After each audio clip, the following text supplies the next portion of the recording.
Um minuto virando versos. Do festejo ao exagero, saber o limite é essencial.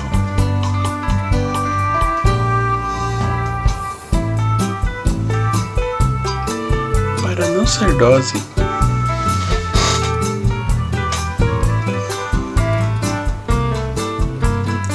um copo não afoga a amargura, não livra de culpa nem de dor, não encoraja a encontrar amor. Um copo pode distanciar da cura, e caso ele múltiplo for, apaga qualquer candura, suja, fere, machuca e fratura, dignidade todo resplendor.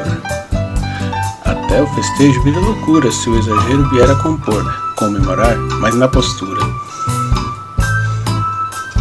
Um gole, não vira um tambor, a vida pode ser bem mais pura, menos bebida, mais bom humor.